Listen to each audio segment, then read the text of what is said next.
बिहार के 8 शहरों की रातें इन दिनों खामोश नहीं है। हर सड़क पर पुलिस की गाड़ियां दौड़ रही है। इन हर 8 जिलों में चेक पोस्ट खड़े हैं और हर वायरलेस सेट पर सिर्फ एक नाम गूंज रहा है, सोनू सिंह।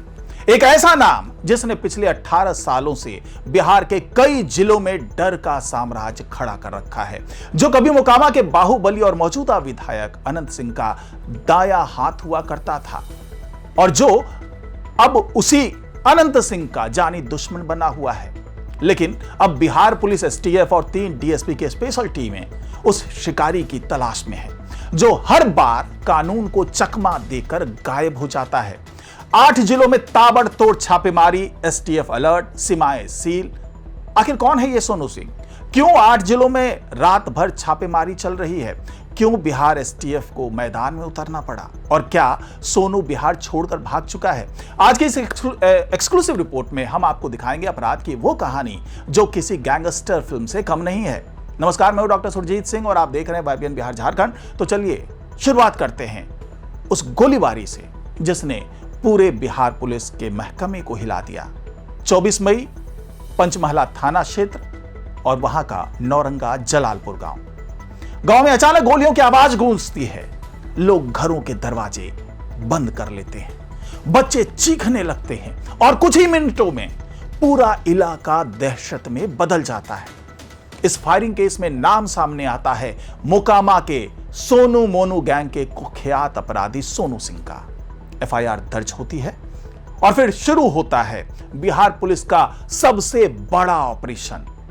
3 डीएसपी, 3 स्पेशल टीमें और एसटीएफ के जांबाज अफसर छपरा, सिवान, मोतिहारी, कटिहार, गया, गोपालगंज, समस्तीपुर और बेगूसराय, 8 जिलों में एक साथ ताबड़तोड़ रेड। लेकिन हैरानी की बात यह कि इतनी बड़ी घेराबंदी के बावजूद सोनू पुलिस के हाथ नहीं आया। सवाल यह है कि क्या सोनू को हर रेड की खबर पहले ही मिल रही है? क्या उसके नेटवर्क में पुलिस के मुखबिर भी शामिल हैं या फिर सोनू ने बिहार से बाहर भागने की पूरी प्लानिंग कर ली है?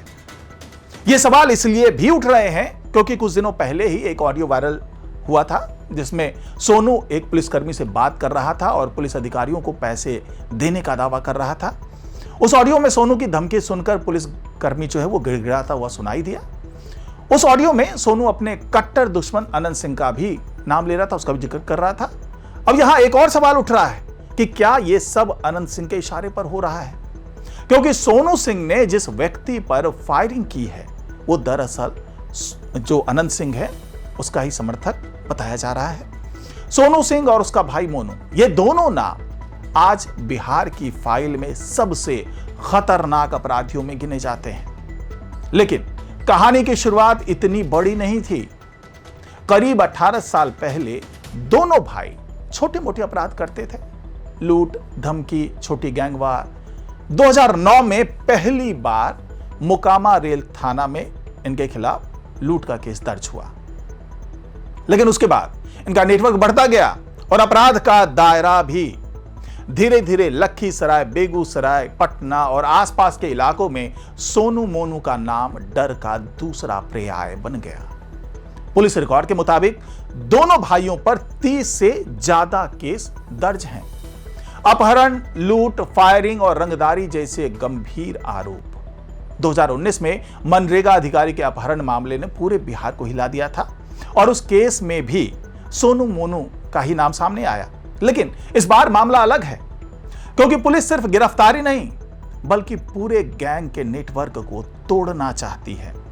सूत्र बताते हैं कि सोनू के पास हाईटेक नेटवर्क है, वो लगातार लोकेशन बदल रहा है और हर रेड से कुछ मिनट पहले गायब हो जाता है।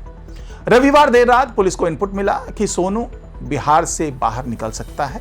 बस फिर क्या था, सीमावर्ती इलाकों में चेकिंग शुरू हो गई, हाईवे पर बैरिकेडिंग लगा दी गई और हर संदिग्ध गाड़ी की तलाशी ले जाने लगी। लेकिन हर बार की तरह इस बार भी सोनू गायब, जैसे वो हवा में घुल गया हो। गांव वालों का कहना है कि रात भर पुलिस गांव में घूमती रही, कई लोगों से पूछताछ हुई लेकिन कोई सुराग हाथ नहीं आया। कुछ लोगों का दावा है कि सोनू के पास गांव-गांव में ऐसे लोग हैं जो पुलिस के हर मूवमेंट की खबर उससे पहले ही दे देते हैं और यही वजह है कि हर रेड फेल हो रही है। बिहार एसटीएफ पहले भी कई बार गैंगस्टर्स पर शिकंजा कस चुकी है। हाल ही में बिहार एसटीएफ ने 350 सुपारी शूटरों की लिस्ट तैयार की थी, जिन पर लगातार निगरानी रखी जा रही है। अब सोनू सिंह भी एसटीएफ के सबसे बड़े टारगेट में शामिल हो चुका है। लेकिन कहानी में ट्विस्ट तब आया जब खबर आई कि कुछ थाना अधिकारियों पर भी लापरवाही के आरोप लगे हैं। यानी क्या पुलिस सिस्टम के अंदर भी कोई ऐसी कमजोरी है जिसका फायदा सोनू उठा रहा है? सूत्रों की माने तो सोनू और मोनू सिर्फ अपराधी नहीं बल्कि बेहद शातिर दिमाग वाले गैंग का जो है वो ऑपरेटर हैं। ये दोनों ये लोग कभी एक जगह ज्यादा देर नहीं रुकते, फोन बदलते रहते हैं और ज्यादातर बातचीत थर्ड पार्टी लोगों के जरिए ही करवाते हैं। यानी पुलिस के लिए इन्हें ट्रैक करना आसान नहीं है। तो क्या सोनू नेपाल भागने की फिराक में है? क्या वो किसी राजनीतिक संरक्षण में छिपा है या फिर वो बिहार में ही किसी नए ठिकाने पर बैठकर पुलिस को खुली चुनौती दे रहा है? इन सवालों के जवाब अभी किसी के पास नहीं है, लेकिन इतना तय है कि बिहार पुलिस अब इस ऑपरेशन को किसी भी कीमत पर खत्म करना चाहती है, चाहे इसको खत्म करने के लिए एनकाउंटर का रास्ता ही क्यों ना अपनाना पड़े। क्योंकि अगर इस बार भी सोनू बचकर निकल गया तो यह सिर्फ पुलिस की हार नहीं होगी बल्कि बिहार की कानून व्यवस्था पर भी बड़ा सवाल होगा। इस बीच गांव में दहशत का माहौल है। लोग कैमरे पर बोलने से डर रहे हैं, मीडिया के सामने आना नहीं चाहते और हर कोई सिर्फ एक बात कह रहा है कि सोनू जब तक पकड़ा नहीं जाएगा तब तक ये डर, ये दहशत खत्म नहीं होगा। और अब सबसे बड़ा सवाल कि क्या बिहार पुलिस 18 साल पुराने इस अपराधी नेटवर्क को खत्म कर पाएगी? क्या सोनू की गिरफ्तारी बिहार के अपराध जगत का सबसे बड़ा टर्निंग पॉइंट बनेगी या फिर हर बार की तरह इस बार भी सोनू अंधेरे में गायब हो जाएगा? फिलहाल पूरे बिहार की नजर सिर्फ एक खबर पर टिकी है, सोनू पकड़ा गया।